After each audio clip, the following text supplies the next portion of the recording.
বলে মনে হয়নি, এবং আমাদের শ্রমিকরা কখনো এরকম বিজেমিতে ভাঙচুর করবে এটা আমরা কখনো আশা করিনি। নেতিবাচক প্রচারণা সত্ত্বেও দেশের তৈরি পোশাক খাতে ইতিবাচক প্রবৃদ্ধি বজায় রয়েছে বলে মন্তব্য করেছেন শিল্পমন্ত্রী আমির হোসেন আমু। 13তম ঢাকা আন্তর্জাতিক সুতা ও বস্ত্র প্রদর্শনী উদ্বোধন করে কথা বলেন তিনি। সেমস গ্লোবাল এবং সিসিপিআইটি টেক্স চায়না যৌথভাবে এই প্রদর্শনীর আয়োজন করে। অনুষ্ঠানে শিল্পমন্ত্রী জানান, চলতি অর্থ বছরের প্রথম 5 মাসে $1,196 কোটি পোশাক রপ্তানি হয়েছে। আগের বছরের একই সময়ের চেয়ে আয় $83 কোটি বেশি।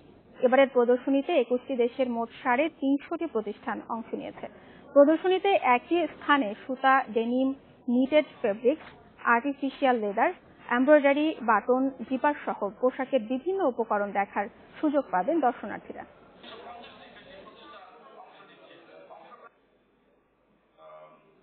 রপ্তানির ধারাবাহিক প্রবৃদ্ধির চিত্র প্রমাণ করে বহির্বিশ্বে স্বার্থান্বেষী মহলের নেতিবাচক প্রচারণা সত্ত্বেও বাংলাদেশের তৈরি পোশাক শিল্প খাত ইতিবাচক প্রবৃদ্ধির ধারা বজায় রেখেছে।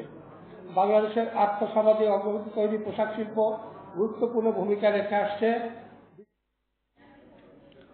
30 জুনের মধ্যে ব্যাংকের ঋণ আমানত